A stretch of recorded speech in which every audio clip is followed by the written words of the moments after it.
What comes to mind when you think of the phrase, things gamers' parents should know? Well, maybe online gaming makes friends. Parents have a tendency to not really understand video games, and that's okay. But there's some things about the hobby that parents should know. And kicking off our list is the fact that online gaming can help you make new friends. Now, a common misconception about gaming is that it's antisocial and lonely. But if your kid is playing a lot of online games, chances are they're making friends. Thanks to the competitive and cooperative nature of online gaming, tons of friendships are made every single day across the world. And these friends can often last a lifetime.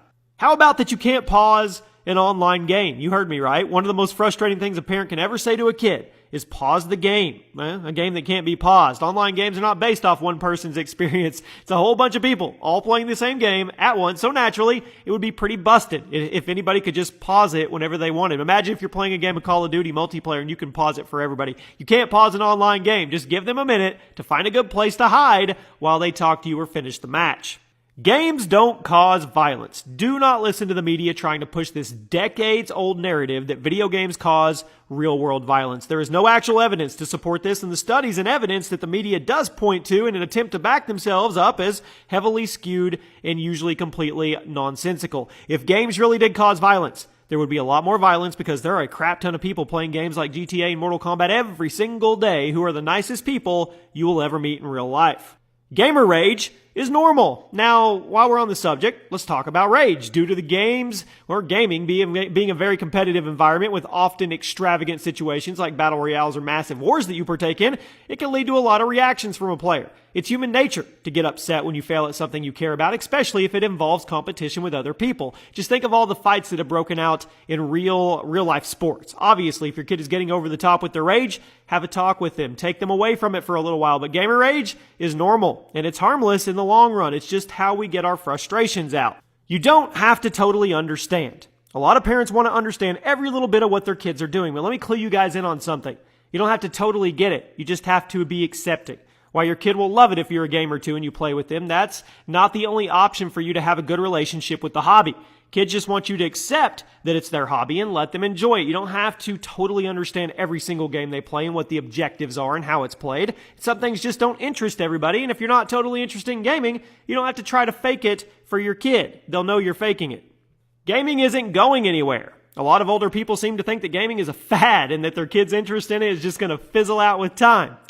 I hate to break it to you guys, but that's not true. Gaming is now bigger than the movie industry, and people are gaming more than ever before. Gaming is a super diverse hobby that gives you so many different experiences that you will never be able to get anywhere else. So I'm sorry. It's around. It's not going anywhere. A lot of games look similar on the surface. Every young gamer has had that moment where they tell their parents about a new game and they say something like, "Don't you already have that game?" A lot of games will look pretty similar on the surface to someone who isn't actively involved with the hobby, but in reality, they are very different. Sure, some franchises are a little more repetitive than others, but you have to keep in mind that on the surface, a lot of games will look the same to you, the same way that all hobbies are to people who don't partake in them. To someone who doesn't read fiction very much, most books look the same on the surface too. Aggression is not a bad thing. One thing that the media likes to hold on to is the one statistic that showed playing video games could lead to an increase in aggression. However, what the media doesn't like to focus on is the fact that aggression is not an inherently bad thing. When a football player is getting aggressive, is that bad? When a student gets aggressive about their studies because they're really driven towards good results and goals, is that bad? Aggression is a completely normal human emotion, but the media loves to grab onto that games increase aggression stat, even if it's not inherently bad. There is money to be made in gaming. Now more than ever, there's a ton of money to be made in the gaming industry. There are always developmental jobs, but now there are also tons of ways to be a professional player, to be an entertainer with YouTube videos or streams. I mean, you could be an esports analyst. You could be a games journalist. The list goes on and on. There's a lot of money to be made in the gaming industry thanks to how quickly it's growing and how diverse it is with this content. Obviously, not all gamers are doing it to make money, but it's a good idea to keep in mind that it is an actual viable possibility now. Playing with your kids is awesome. Your kids will absolutely love it if you reach out and play and join in a game with them. Plus, you never know.